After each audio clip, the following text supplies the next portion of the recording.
Soy la mala por esperar que mi novio se quedara conmigo. Después de ocultarle que estaba embarazada y que es por el abuso que sufrí. Mi novio me dejó cuando más lo necesitaba, y honestamente, no sé si fue culpa mía. Eso es lo que me pregunto cada noche desde que todo se vino abajo. Si fui egoísta. Si fui débil. Si debí hablar antes. Sí, en el fondo, algo de esto fue mi responsabilidad. Porque a veces, el dolor no viene solo del daño que te hacen, sino del daño que permitiste por no querer decepcionar a nadie. Yo tengo 19 años. Vengo de una familia conservadora, de esas donde si sales sin avisar ya estás pecando, donde se reza antes de cada comida y se calla cada dolor como si el silencio fuera bendición. Siempre fui la hija buena. Buenas notas, cero fiestas, cero escándalos. Y cuando empecé a salir con mi novio, todo fue aún más rígido. Él era un buen chico, según mi madre. Inteligente, tranquilo, con futuro. Me cuidaba, decía. Me protegía. Me amaba. Y yo lo amaba también. Al menos eso creía. Durante 2 años fui suya. No porque él me lo exigiera, sino porque así me enseñaron que debía ser. Fiel, correcta, obediente. Él decía que se preocupaba por mí, que mis padres eran muy controladores, pero él también lo era. Disfrazado de cariño, me decía cómo debía vestir, con quién hablar, cuánto tiempo podía pasar fuera. Y yo, con miedo de perderlo, hacía caso. Porque cuando no lo hacía, discutíamos. Porque cuando él se enojaba, me hacía sentir como si estuviera decepcionando al único que realmente me quería. Y luego llegó Katia. La conocí en la universidad. Era el tipo de chica que mi madre jamás aprobaría, segura, directa, con risas escandalosas y ropa ajustada. Pero también era libre. Y yo, que siempre había vivido en jaulas ajenas, me sentía atraída a su mundo como una polilla a la luz. Empecé a salir más con ella. A veces solo a tomar café, otras a bailar, a ver películas, a conocer lugares que no estaban en el radar de mi familia. Me sentía viva. Rara vez tomaba alcohol, y si lo hacía, era mínimo. No me perdía, ni me descontrolaba. Pero para mi novio, todo eso era suficiente para sonar la alarma. Desde que estás con Katia, ya no eres tú, me dijo una vez.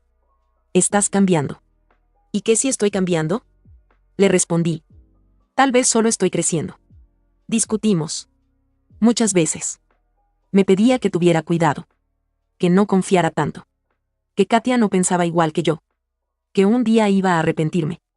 Y aunque me dolía que no la aceptara, empecé a dudar. Porque cuando alguien que amas te repite algo tantas veces, terminas creyéndolo. Una tarde, estábamos en una cafetería. Mi novio hablaba de un proyecto, yo solo lo miraba. Sonó mi celular, un mensaje de Katia. Me preguntaba si podía acompañarla esa noche a una salida. Iba a ver al chico que le gustaba, y no quería ir sola. Le mostré el mensaje a mi novio. Y su rostro cambió. No vayas, me dijo, casi suplicando. Últimamente pasas más tiempo con ella que conmigo. Prométeme que este mes no saldrás más con Katia. Yo lo miré. Dudé. Pero al final asentí. Está bien. Te lo prometo. Él sonrió. Me dio un beso en la mejilla. Me dijo gracias. Y por un momento sentí que había hecho lo correcto. Esa noche, mientras me preparaba para dormir, Katia volvió a escribir. Esta vez no fue un simple vas. Esta vez me mandó un audio. Me decía que de verdad necesitaba que fuera. Que el chico que le gustaba iba a ir con un amigo, que no quería estar sola, que solo serían 2 horas. Que hiciera una excepción. Que si de verdad éramos amigas, estaría allí. Mi pecho se apretó. La promesa estaba fresca. Pero Katia también era mi amiga. Y yo quería seguir siendo parte de su mundo. Así que le mentí a mis padres. Les dije que saldría a hacer un trabajo con una compañera. Me arreglé, me perfumé, salí sin decirle nada a mi novio. En mi cabeza, solo serían 2 horas. Volvería temprano. Nadie lo sabría. No pasaría nada. Qué ingenua fui. La reunión era en un departamento de un conocido de Katia. Al llegar, me saludaron varias personas que no conocía. Música, luces bajas, risas fuertes. Ella me abrazó, me agradeció por ir, me presentó al chico que le gustaba, que estaba acompañado de un amigo. Intercambiamos saludos. Parecían agradables. Me ofrecieron una bebida. La acepté. Un poco después, otra. Yo no suelo tomar. Pero esa noche quise encajar. 40 minutos después, mi celular vibró. Mensajes de mi novio, ¿dónde estás? ¿Todo bien? Los leí. No respondí. Apagué la pantalla. Y ese fue el primer error real de esa noche. Katia me dijo que iría al baño con su crush. Me dejó sola con su grupo. Yo sonreí, incómoda. Me ofrecieron otra bebida. La tomé por educación. Me sentía mareada, pero lo atribuí al alcohol. Quise levantarme, pero mis piernas no reaccionaron. La música se volvió un zumbido. La habitación giraba. Todo se volvió borroso. Intenté pedir ayuda, pero mi boca no respondía. Y entonces, la oscuridad. El silencio. El vacío. Y después, nadie. Nadie estaba ahí cuando abrí los ojos, cuando sentí ese peso indescriptible en mi pecho, cuando el mundo parecía un eco distante. Nadie me acompañó en ese primer segundo en que comprendí que algo horrible, algo irreversible, me había sucedido. No recuerdo el momento exacto en que recuperé la conciencia. Ni siquiera sé si recuperarla es la palabra correcta. Fue más como hundirme en un cuerpo que ya no se sentía mío. Lo primero que percibí fue el olor, humedad, cigarrillo, sudor viejo, algo más, algo que me revolvió el estómago. Parpadeé, pero la habitación seguía igual de oscura, igual de ajena. Intenté mover mis piernas y un dolor agudo me recorrió desde la cadera hasta el pecho. Mi ropa estaba tirada en el suelo. Yo estaba desnuda. Y ahí, en ese instante, lo supe. No necesité recuerdos. No necesité imágenes. Mi cuerpo me decía todo. No lloré. No grité. No pensé. Solo existía ese vacío helado expandiéndose dentro de mí. Me senté como pude, temblando. Mis manos no dejaban de sacudirse mientras buscaba mi ropa, como si la tela pudiera devolverme algo de dignidad. Cada movimiento era un recordatorio. Cada roce, una punzada. Me vestí sin mirar nada de cerca, sin querer confirmar lo que ya sabía. Cuando abrí la puerta del motel, el pasillo estaba tan silencioso que el sonido de mis pasos parecía ajeno. No había voces. No había testigos. Solo una luz parpadeante y el eco de mi respiración acelerada. Afuera, la noche seguía. Como si nada hubiera cambiado. Como si el mundo no se hubiera partido en dos para mí. Caminé sin rumbo. Sin dirección. Mi mente repetía una frase que no había pronunciado. No puede estar pasando. No puede estar pasando. No puede estar pasando. Pero pasó. Llegué a mi casa sin recordar cómo. Subí las escaleras casi arrastrándome. Cerré la puerta de mi cuarto. Y ahí, recién ahí, mi cuerpo dejó de aguantar. Me desplomé en el suelo, abrazándome las rodillas, intentando hacerme tan pequeña que desapareciera. El llanto llegó como un golpe seco, sin aviso. No podía respirar. No podía ordenar mis pensamientos. Solo repetía por favor, sin saber a qué le suplicaba. Esa noche no dormí. Las siguientes tampoco. Durante los días que siguieron, funcioné como un fantasma dentro de mi propia casa. Mis padres creían que estaba enferma, yo asentía. Mi madre me tocaba la frente buscando fiebre y yo me apartaba por reflejo. Mi padre preguntaba si necesitaba algo y yo decía que no. ¿Qué podía decirles? ¿Qué palabras existen para explicar ese tipo de destrucción? Mi novio escribió. Mucho. Mensajes cortos primero, ¿estás bien? ¿Llegaste a casa? Luego más angustiados, ¿estás molesta conmigo? ¿Hice algo? Contéstame, por favor. Yo los veía aparecer uno tras otro y me sentía más pequeña. No podía decirle nada. No podía explicar. No podía soportar la idea de verlo decepcionarse, enojarse, sentir lástima, o peor, sentirse traicionado por algo que no controlé. A veces escribía un mensaje de respuesta, un simple estoy bien, y antes de enviarlo mi mano temblaba tanto que terminaba borrándolo. Él insistía. Llamaba. Mandaba audios, y yo, incapaz de hablar, dejaba el celular boca abajo hasta que dejaba de vibrar. Katia también escribió. Los primeros mensajes fueron normales. ¿Llegaste bien? ¿Todo ok? Me fui con el chico jeje luego, cuando no respondí, empezaron los audios largos, llenos de culpa y ansiedad. Amiga, ¿estás enojada? Oye, por favor dime que estás bien. No sé por qué siento que pasó algo, no respondí tampoco. Parte de mí la culpaba. Parte de mí la extrañaba. Parte de mí la odiaba. Parte de mí la necesitaba. Pero todas esas partes estaban demasiado rotas para formar una sola reacción coherente. Fui construyendo un silencio que empezó siendo protección, pero pronto se volvió prisión. Me encerré en mi cuarto. En mí misma. En la idea absurda de que si no lo decía, si lo negaba lo suficiente, tal vez se borraría. Mi mente repetía cosas sin sentido, fingiré que estoy bien. Si no lo pienso, no pasó. Solo necesito tiempo. Pero el tiempo no cura un crimen. Solo lo aplasta más hondo. Mi madre comenzó a sospechar. Un día entró a mi cuarto sin tocar, me encontró mirando la pared, con los ojos hinchados. Se sentó a mi lado y dijo, tú no estás bien. Dime qué pasa. La miré. Una parte de mí quiso hablar. Quiso gritarlo. Quiso pedir ayuda. Pero cuando abrí la boca, lo único que salió fue, estoy cansada. Y ella me creyó. Mi padre empezaba a traerme comida a la habitación. Yo apenas la tocaba. Los días se mezclaban entre sí. Lloraba sin saber por qué. Me bañaba solo para quitarme un olor que estaba solo en mi memoria. Me vestía como si el cuerpo debajo no fuera mío. A la tercera semana, me obligué a levantarme. Me obligué a actuar normal. Me obligué a respirar como si no estuviera rota.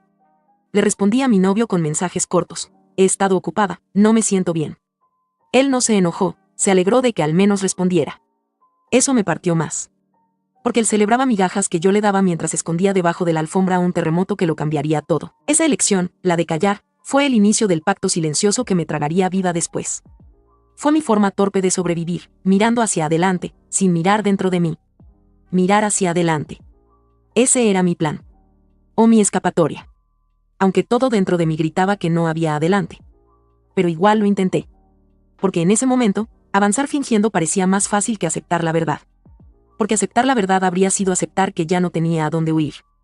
Y aún así, forcé mis pies, mi voz, mi vida a seguir adelante. Primero fueron las náuseas. Pequeñas, dispersas, fáciles de ignorar. Después, los vómitos. Luego, la fatiga. Yo lo atribuía al estrés, al trauma que intentaba esconder, a las noches sin dormir. Pero mi madre me observaba de una forma que me hacía sentir desnuda. 2 veces, mientras lavaba los platos, mientras yo entraba a la cocina, me soltó, no estarás embarazada, ¿verdad? Negué tan rápido y tan automático que incluso yo me sorprendí. Pero mi voz tembló. Y ella lo notó. La verdad es que incluso antes de hacerme la prueba, ya lo sabía. Mi cuerpo lo sabía. El retraso estaba ahí, silencioso, innegable. Pero la idea de confirmarlo me aterraba más que cualquier recuerdo fragmentado de esa noche. Era como admitir, por primera vez, que el abuso no solo había tocado mi cuerpo sino que había cambiado mi vida para siempre. Finalmente compré la prueba como quien compra una sentencia. Fui al baño de un centro comercial porque no quería que mi madre escuchara nada. Las manos me temblaban tanto que la caja casi cayó en el lavabo. Seguí las instrucciones como si estuviera fuera de mí. Y cuando aparecieron 2 líneas, perfectamente marcadas, el tiempo se detuvo. Me senté en el piso frío, abrazando mis rodillas, temblando. No lloré. No grité. Solo respiré, como si respirar fuera lo único que me mantenía consciente. Estoy embarazada. Estoy embarazada y no sé de quién. Estoy embarazada por un abuso que ni siquiera pude recordar. No sé cuánto tiempo pasó antes de decidir llamar a mi novio. Lo hice sin pensar en las consecuencias, solo necesitaba apoyo de alguien que no fuera mi madre.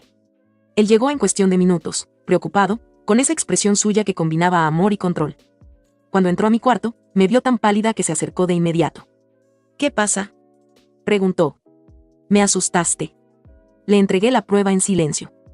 Él la tomó, la miró y sonrió. Sonrió como si acabara de recibir la mejor noticia del mundo. Me abrazó fuerte, diciendo, vamos a estar bien. Yo voy a cuidarte. No importa nada, ¿sí? Vamos a ser una familia. Y yo lloré. No de felicidad. De puro terror. Esa felicidad suya duró apenas unos segundos. Se quedó quieto, luego frunció el ceño. Espera, dijo, mirándome de arriba a abajo. Pero, ¿cómo pasó esto? Si no hemos estado juntos desde hace casi 3 meses. Sentí como si me arrancaran el aire del pecho. Él me miraba esperando una respuesta que yo no podía dar sin destruirlo. Sin destruirnos. No lo sé, susurré, mintiendo, huyendo. Pero él no aceptó eso. ¿Cómo que no lo sabes? Su voz cambió. Era más dura, más peligrosa. ¿Me estás ocultando algo? Mi garganta se cerró. Intenté hablar, pero él insistía, dime la verdad. No me mientas. ¿Con quién estuviste? Con nadie, logré decir. Yo no, entonces explícamelo. Gritó. Explícame cómo estás embarazada. Las lágrimas empezaron a caer. Y finalmente, con la voz quebrada, lo dije, me hicieron algo. Esa noche. Cuando salí con Katia. No recuerdo todo. Pero sé que me hicieron algo. Él se quedó petrificado. Me miró como si hubiera escuchado mal. ¿Qué? No quería decírtelo. Me dio miedo. No sabía cómo. Me hice la dormida por semanas. Me aislé, por eso. Él se llevó las manos a la cabeza. Caminó de un lado a otro. Se reía, pero no de humor, de incredulidad. ¿Y por qué no me lo dijiste antes? ¿Por qué me dejaste como un idiota estas semanas? No podía, susurré. Me daba vergüenza, miedo, no sabía qué hacer. Él me miró con una mezcla de dolor y desconfianza. ¿Y cómo sé que es verdad?, preguntó. ¿Cómo sé que no me estás mintiendo? ¿Por qué? ¿Por qué? ¿Por qué qué? Grité, quebrándome. ¿Por qué pensaste que te engañé? ¿Eso crees de mí? No respondió. Y su silencio fue peor que cualquier insulto.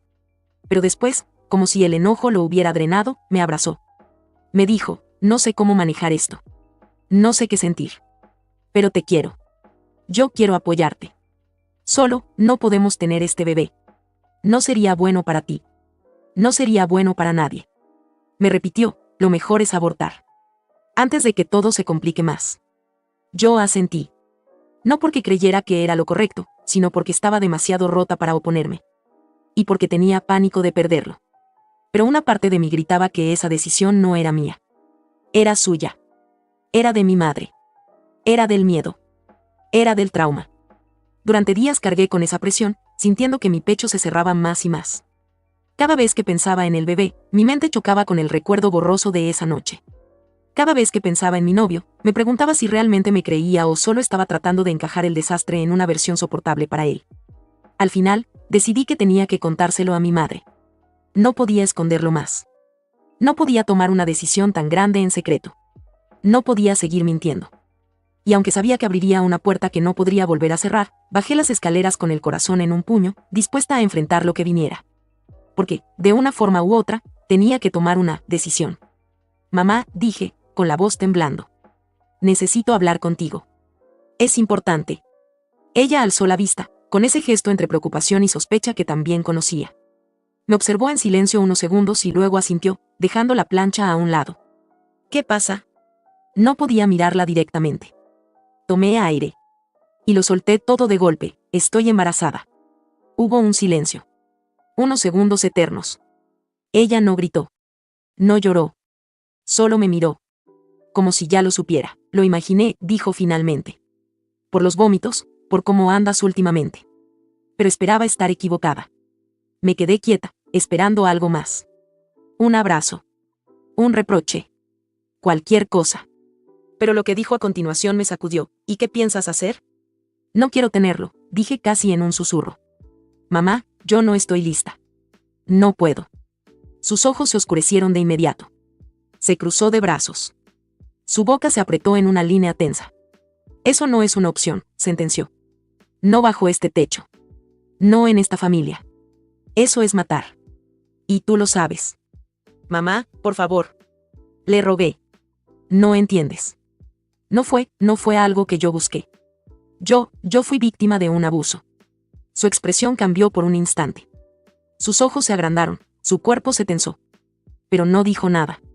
Se quedó en silencio, esperando más. Fue esa noche, continué. Aquella vez que te dije que salía con una amiga. Con Katia. Me drogaron, mamá. Me hicieron cosas. No recuerdo casi nada, pero sé qué pasó. Sé lo que me hicieron. Ella se sentó lentamente, como si sus piernas no pudieran sostenerla más. Me miró largo rato. Y luego, simplemente dijo, ¿por qué no me lo dijiste antes? Tenía miedo. Vergüenza. No sabía cómo. Eso no cambia las cosas, replicó, su voz endureciéndose. Ese bebé, aunque haya venido de algo tan horrible, sigue siendo una vida. Y tú no puedes acabar con ella. Mamá, es el hijo de un abuso. Ni siquiera sé quién fue. Eso no le da menos derecho a vivir. Discutimos. Gritamos. Lloramos. Le dije que me sentía rota, que no quería cargar con algo que me recordaría todos los días lo que me hicieron. Ella me dijo que no permitiría que matara a un inocente, que Dios todo lo ve, que ese hijo podía ser una bendición disfrazada. Dios no quiere que te destruyas por dentro, le dije, llorando. No entiende que esto me duele más de lo que puedo soportar. No, respondió, helada. El que no entiende eres tú. No sabes lo que es amar a pesar del dolor. Esto no se trata de ti nada más. Ese niño tiene derecho a vivir, y si no lo crías tú, lo criaré yo. Pero abortar, eso no es negociable. En ese momento entró mi padre, alarmado por los gritos. Preguntó qué pasaba. Se lo dije. Todo. Cada palabra. Y por primera vez en semanas, vi a alguien ponerse totalmente de mi lado. mi padre me abrazó. Me sostuvo. Le gritó a mi madre que no podía imponer su moral por encima de mi trauma. Que yo no había pedido nada de esto. Que lo que viví no era un error, era una agresión. Que si abortar era lo único que me salvaría emocionalmente, él me apoyaría. Y entonces discutieron. Fuerte. Como nunca los había visto. Mi madre, temblando de rabia, le dijo que si permitía eso, estaba yendo contra Dios. Mi padre le gritó que ya era hora de proteger a su hija en vez de su doctrina. Yo solo estaba ahí, en el medio, sintiéndome como una cuerda tironeada en una guerra santa. Esa noche no pude dormir. Mi madre no me habló. Mi padre vino a verme en la madrugada y me dijo que me amaba, que él iba a estar, pasara lo que pasara. Pero por la mañana, fue mi madre la que impuso su orden. Dijo que si decidía abortar, me echaba de la casa. Que me olvidara de su apoyo. Que era libre de pecar, pero no bajo su techo. Me derrumbé. No tenía trabajo, no tenía ahorros, no tenía un sistema de apoyo. Solo tenía miedo. Y aunque mi padre me defendía, en esa casa quien tomaba las decisiones era ella. Como siempre. 3 días después, llamé a mi novio y le pedí que nos viéramos. Quería explicarle todo. Lo esperé sentada en una banca, con las manos frías y las uñas clavadas en las palmas. Cuando llegó, me abrazó. Me preguntó cómo estaba. Mejor, le dije. ¿Y qué decidiste? Le conté lo que pasó con mi madre. Le dije que si abortaba, me echaban. Le confesé que, en parte, también me sentía culpable, que todavía creía en algo, que no sabía si podía con eso, pero que no abortaría. Él se quedó en silencio. Después dijo, con voz baja, yo no puedo estar contigo si haces eso. Lo siento, pero no puedo criar al hijo de otro. Y menos así, yo quise ayudarte. Pero eso no es lo que quiero para mi vida. ¿Entonces me vas a dejar? Le dije, con la voz rota. ¿Vas a dejarme cuando más te necesito? No es tan simple, respondió. No soy un monstruo. Pero no quiero construir una vida basada en una mentira, en un dolor. Tú elegiste seguir adelante con esto. Yo no puedo. Discutimos. Le grité que era un cobarde. Que si realmente me amaba estaría conmigo. Que no se trata de un hijo ajeno, se trata de mí. Que me deje sola en esto me demuestra que nunca me amó de verdad. Él me miró, dolido. O tal vez tú no supiste lo que era amar sin arrastrar a los demás contigo. Y se fue. Esa noche lloré hasta quedarme dormida en el piso de mi cuarto. Mi madre no me preguntó nada. Mi padre intentó hablar, pero yo no tenía fuerzas para más. Todo en mí empezaba a romperse. Eso es exactamente lo que sentí que estaba ocurriendo dentro de mí. No era solo mi corazón. Era todo, mi mente, mi cuerpo, mi fe, mis lazos, mis decisiones, mi identidad. Todo estaba cediendo, como una repisa vieja que no soporta más peso y colapsa de golpe. Yo fingía que podía con esto, fingía que tenía fuerza, pero la verdad es que cada día me levantaba menos completa que el anterior. Mi madre dejó de hablarme cariñosamente. Sus palabras se volvieron órdenes. Sus miradas se hicieron duras, insistentes. Su única preocupación era asegurarse de que siguiera adelante con el embarazo como Dios quería. Mi padre intentaba suavizar la tensión, pero yo sabía que él también estaba agotado. Se movía alrededor de la casa en silencio, evitándonos, como si no supiera cómo reparar un hogar que ya no tenía cimientos. Y mi novio.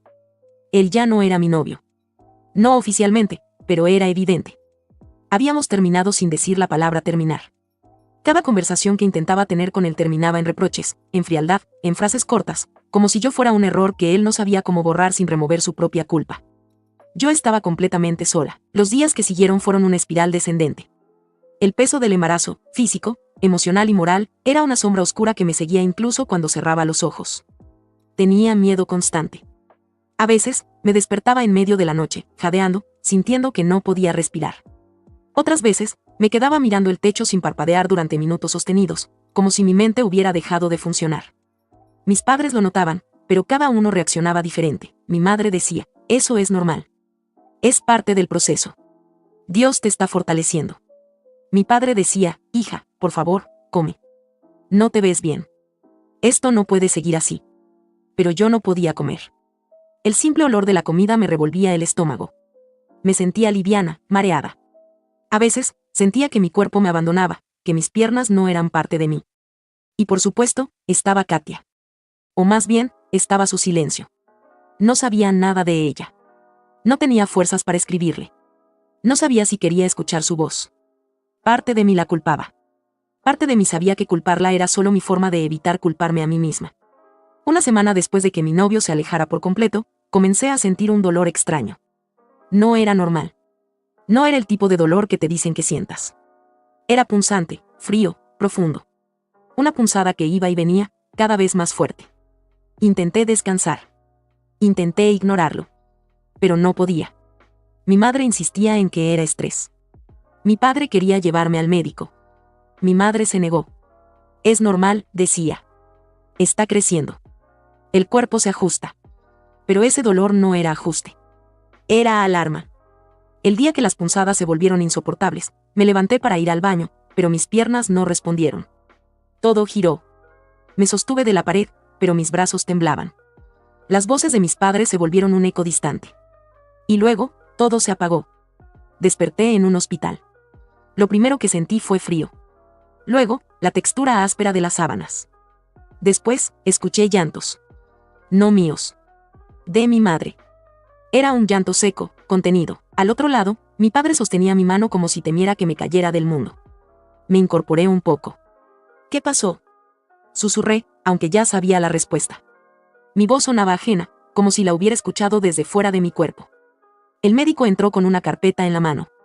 Su expresión era profesional, neutra. Tuviste un aborto espontáneo, dijo. El cuerpo no resistió el nivel de estrés ni la falta de alimento. Pero estás fuera de peligro ahora. Mi corazón se detuvo por un momento. No dije nada. No lloré. Solo sentí un vacío absoluto donde antes estaba el miedo. Mi madre suspiró. No fue un suspiro de tristeza. Fue uno de alivio moral. Si ocurrió solo, dijo, entonces era lo que Dios quería. Mi padre, en cambio, me abrazó. Ya pasó, mi amor, ya pasó. Estás a salvo ahora. Pero nada dentro de mí estaba a salvo. Solo estaba vacío. 2 días después me dieron el alta. Y aunque sabía que no debía, aunque sabía que iba a doler, aunque sabía que él ya no era mío, fui a verlo. Necesitaba un cierre. O al menos lo que yo creía que era un cierre. Toqué la puerta. Él abrió. Su expresión fue una mezcla de sorpresa y molestia. ¿Qué haces aquí?, preguntó seco. Terminó, dije. Ya no estoy embarazada. Tuve un aborto espontáneo. Él frunció el ceño, miró hacia otro lado. Eso no cambia nada. Esas 4 palabras fueron un disparo directo en el pecho. ¿Cómo que no cambia nada?, pregunté, sintiendo la desesperación en mis palabras. Pensé que ahora podríamos arreglarlo. Él negó con la cabeza. Te dije que esto nos estaba destruyendo. Te di una opción. Elegiste ignorarla. Todo lo que pasó en mi casa, todo lo que generaste. No puedo volver contigo. ¿Qué generé yo?, pregunté, rompiéndome. Yo también estaba sufriendo. A mí me abusaron. Perdí un bebé. Me quedé sola. Y tú solo piensas en tus problemas. No entiendes nada, respondió él, agotado. No puedo estar con alguien que me arrastra a un caos que no pedí. No quiero seguir con esto. No quiero volver. Nunca me amaste, le dije. Si me hubieras amado, te habrías quedado. Él cerró los ojos. Suspiró. Y cerró la puerta. Así. Sin más. Sin un lo siento, sin un abrazo, sin nada. Me quedé ahí, frente a la puerta, sintiendo cómo se desmoronaba lo último que quedaba en pie dentro de mí. Caminé sin rumbo. Sin pensar. Sin sentir. Porque ya no quedaba nada. Esa noche, al quedarme sola en mi cuarto, sentí un silencio tan profundo que me mareó. Por primera vez desde que todo empezó, ya no tenía nada que esperar. No había decisiones pendientes. No había futuro inmediato. Solo consecuencias. Solo vacío. Los días siguientes se sintieron falsos, como si estuviera viendo mi vida desde afuera. Mis padres me dijeron que no pagarían la universidad hasta que recuperara estabilidad, pero yo sabía lo que realmente querían decir. No soportaban la vergüenza. En la universidad, algunos ya sabían sobre el aborto espontáneo. Alguien que me vio en el hospital compartió la información con la delicadeza de quien difunde un rumor jugoso. Ahora era la chica del embarazo y del aborto. Nadie sabía lo del abuso. Nadie sabía la verdad. Pero el estigma igual me envolvía. Mis compañeras me evitaban. Los que antes me saludaban, ahora lo hacían con dudas, con una mezcla de lástima y chisme contenido. Y yo, incapaz de explicar nada, me quedé callada. Prefería su ignorancia a que supieran lo que realmente ocurrió. Un día recibí un mensaje inesperado. Alguien me contó que Katia estaba en casa de sus padres, recuperándose. También habían abusado de ella. La habían golpeado. Ella sí recordaba más cosas. Ella sí denunció. Ella sí dijo nombres. Ese mensaje me dejó helada. Durante unos segundos, sentí un temblor en el estómago, no sé si por miedo, por rabia, por solidaridad o por la culpa horrible de pensar, al menos no fui la única. Y odiarme por pensar eso. Intenté escribirle. Abrí la conversación. Vi todos sus mensajes pasados, esos que ignoré. Sus audios preocupados. Sus ruegos. No envié nada. No tenía energía para enfrentar otro dolor ajeno cuando ni siquiera podía sostener el mío. Mientras tanto, las denuncias avanzaron sin mí. Los agresores estaban en un proceso legal. Algunos ya estaban detenidos. Otros desaparecidos. Parte de mí quería sentir alivio. Parte de mí quería justicia. Pero la verdad es que no sentía nada. Porque al final, por más que ellos pagaran, nada iba a devolverme lo que perdí. Mi madre repetía todos los días que debía rezar, que Dios me estaba puliendo con fuego. Que era una prueba. Que debía aprender de mi sufrimiento. Y aunque su voz pretendía ser tranquilizadora, cada palabra me atravesaba como una aguja caliente. No sentía consuelo. Solo juicio encubierto. Mi padre era el único que a veces entraba a mi cuarto en silencio, dejaba una taza de té en mi mesa de noche y se iba sin decir palabra. Creo que él entendía, en su manera limitada, que nada que dijera podía arreglar lo irreparable. Mi exnovio desapareció por completo. Bloqueó todo lo que pudiera abrir una brecha entre nosotros. Y cuando pregunté por él, supe que en su casa todavía había ecos de la discusión que había causado mi visita. Su madre había querido apoyarme, su padre explotó contra ambos. Y él, que no supo enfrentar la situación, eligió el camino más fácil, huir. Me pregunto si piensa en mí. Si siente remordimiento. O si en su mente todo fue mi culpa. Nunca lo sabré. Yo seguí existiendo. Solo eso. No viviendo. No sanando. No avanzando. Existiendo. Hay días en los que me miro al espejo y no reconozco a la persona que veo. No soy la chica que estudiaba, que tenía planes, que confiaba en su novio, que creía que su familia siempre la protegería. Esa persona se fue la noche del abuso y nunca volvió. Lo que quedó es una versión fragmentada, reconstruida a la fuerza, como una figura de vidrio pegada con las manos temblorosas. He intentado escribir mi historia muchas veces. No para buscar lástima. No para victimizarme. Solo para entender si realmente hice algo mal, porque a veces me pregunto si todo habría sido distinto si no hubiera salido esa noche. Si le hubiera dicho la verdad a mi novio desde el inicio. Si no hubiera callado. Si no hubiera cedido. Si hubiera sido más fuerte, más lista, más valiente. O si nada de lo que hubiera hecho habría cambiado el final. A veces, cuando estoy sola, pienso en ese bebé que existió solo unas semanas dentro de mí. No siento amor. No siento alivio. No siento tristeza. Siento nada. Un vacío extraño. Como si hubiera sido una sombra que pasó por mi vida sin quedarse. Y ahí es cuando surge la pregunta que me atormenta. La que no quiero decir, pero que igual se forma en mi mente. ¿Fui yo la mala por esperar que mi novio se quedara conmigo después de un abuso que ni siquiera pude explicar? ¿O simplemente estaba tan rota que confundí compañía con amor, responsabilidad con apoyo, silencio con protección? No lo sé. Y no sé si algún día lo sabré. Pero si tú leyeras toda mi historia, ¿qué pensarías de mí?